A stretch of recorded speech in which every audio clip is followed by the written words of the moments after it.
3월 9일 뉴송아이 온라인 큐티를 시작하겠습니다. 오늘 말씀은 요한복음 11장 17절부터 27절까지의 말씀이고요. 제가 오늘 읽을 말씀은 21절부터 24절까지의 말씀입니다. 제가 읽겠습니다. 마르다가 예수께 여짜오되 주께서 여기 계셨더라면 내 오라버니가 죽지 아니하였겠나이다. 그러나 나는 이제라도 주께서 무엇이든지 하나님께 구하시는 것을 하나님이 주실 줄을 아나이다. 예수께서 이르시되 내 오라비가 다시 살아나리라. 마르다가 이르되 마지막 날 부활 때에 다시 살아날 줄을 내가 아나이다. 아멘. 오늘 여러분들과 함께 나눌 큐티의 주제는요, 주님 이것은 못하시죠? 입니다. 주님 이것은 못하시죠? 입니다. 오늘 말씀은 17절 이렇게 시작합니다. 예수께서 와서 보니 나사로가 무덤에 있은지 이미 나으리라.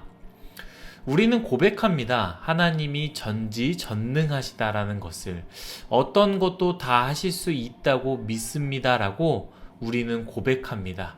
그러나 우리 마음속에 여러분들은 그러지 않을 수도 있습니다만 제 마음속에는 그런 마음들이 있었습니다. 주님 이것은 못하시죠?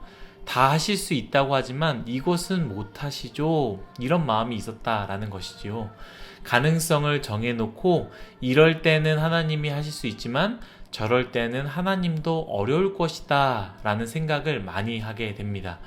어제 큐티의 주제와 맞지 않아서 다 언급을 안 했지만 마리아와 마르다는 예수님께 이미 편지를 보냈습니다. 우리 오라버니가 많이 아프니 고쳐달라라는 편지였죠. 그러나 예수님은 바로 오시지 않으셨습니다. 어제 말씀인데요. 요한복음 11장 6절입니다. 나사로가 병들었다 함을 들으시고 그 계신 곳에 이틀을 더 유하시고, 나사로가 아프고 심각하다는 소식을 들었을 텐데, 그리고 그 당시 통신이 잘 돼서 실시간으로 메시지를 주고받지 못하지 않았습니까? 나사로는 이미 아픈 후에 편지를 한참 뒤에 예수님께 보냈고 예수님은 그 편지를 받았을 텐데, 예수님은 그 이야기를 들었음에도 불구하고 그곳에 이틀을 더 유했다라는 것이죠. 하나님의 타이밍과 우리의 타이밍은 완전히 다릅니다. 하나님의 일하시는 방식과 우리의 일하시는 방식 또한 완전히 다르다라는 것이죠. 하지만 우리는 우리가 생각해 놓은 한계를 정해놓고 하나님도 그렇게 일하시기를 생각하고, 그렇게 일하시지 않으면, 그렇게 도우시지 않으면 하나님도 어떻게 하실 수 없을 거야 라고 생각을 하게 됩니다.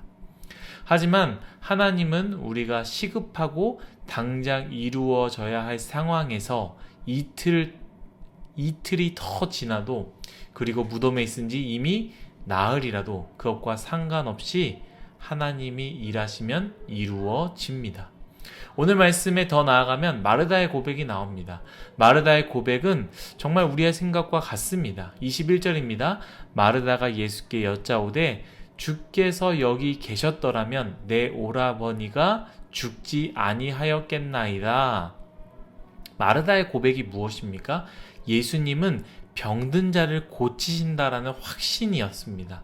어떠한 질병이라도 예수님께서는 못 고칠 병이 없다라고 생각했다라는 것이죠. 그런데 마르다의 생각은 거기까지였습니다. 주님은 다 하실 수 있지만 이것은 주님이라도 못한다라는 것입니다. 그것은 무엇입니까? 어떠한 질병이라도 주님은 다 고치실 수 있지만 죽은 자, 심지어 부패가 시작하고 썩은 냄새가 나는 죽음의 시신에서는 다시 일으킬 수 없다라는 것입니다. 예수님께서는 마르다에게 이렇게 이야기했습니다. 23절입니다. 예수께서 이르시되 내 오라비가 다시 살아나리라 라고 이렇게 이야기했는데, 마르다는 어떻게 이해했습니까? 마르다가 이르되 마지막 날 부활 때에는 다시 살아날 줄을 내가 아나이다. 부활한다라는 거 알고 있습니다. 하지만 지금 이 썩은 시신 안에서 이 육신이 다시 살아나는 것이 아니라 하나님께서 나중에 마지막 날에 그때 부활을 하시게 할 거라는 것은 믿는다라는 것이죠. 사랑하는 뉴스공화 여러분들, 하나님의 방식은 완전히 다릅니다. 우리와 다릅니다. 주님은 이틀을 더 유하셔도 가능합니다.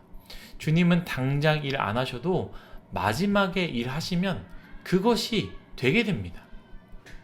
우리 마음속에서는 지금 당장 이렇게 지금 막지 않으면, 지금 이렇게 하지 않으면 정말로 어떠한 소망도 없을 거다라는 그 생각이 들 때에 주님은 이틀을 더 유하셔도 하나님 때에 하나님의 방법으로 일을 하시면 그것이 이루어진다라는 것입니다. 어떠한 질병만 고치시는 분도 아닙니다. 죽음도 일으키시는 분입니다. 수술만 잘 되게 이끄시는 분이 아닙니다. 우울증도 치료하시는 분입니다. 정신질환도 치료하시는 분입니다. 제가 여러분들과 나누는 것은요, 병원을 가지 말라라는 것이 아닙니다. 하나님은 의사를 통해서도 병원을 통해서도 일을 하십니다. 다만 우리가 주의해야 하는 것은 마르다처럼 주님은 이것은 할 수 있고 저것은 할 수 없다라고는 한계를 짓지 말라라는 것입니다. 포기하지 마십시오. 어제 가정에 대해서 이야기하지 않았습니까? 포기하지 마십시오. 잘 믿는 자들에게만 좋은 것을 주시는 놀라운 역사만 하지 않으십니다. 가정의 아픔도 어려움도 해결해 주시는 분이고요. 깨어진 가정도 사랑으로 싸매어 주실 수 있는 분이 바로 예수님의 능력이며 예수님의 기쁨이고 예수님께서 하시고자 하시는 일입니다. 사랑하는 뉴스공화 여러분들, 우리의 마음속 깊이에 있는 주님, 이건 못하시죠? 라는 마음에서 이제는 주님, 모든 것이 가능하시죠? 라고 고백할 수 있는 우리 모두가 되기를 간절히 바라겠습니다. 기도하겠습니다. 하나님, 감사합니다. 오늘 말씀과 같이 우리 마음속에 주님, 이것은 못하시죠? 많은 것들을 하실 수 있지만 이것은 불가능하시죠? 라고 생각할 때가 많이 있습니다. 그러나 오늘 말씀과 같이 주님, 이것은 못하시죠가 아니라 주님, 모든 것 가능하시죠? 제 생각으로는, 제 능력으로는, 세상이 말하는 것으로는 이거는 불가능하다라는 그것마저도 하나님께서는 모든 것 가능하시죠? 라고 고백할 수 있는 우리가 되기 원합니다. 주여, 우리에게 믿음을 더하여 주옵소서. 감사하며 예수님의 이름으로 기도드렸습니다. 아멘.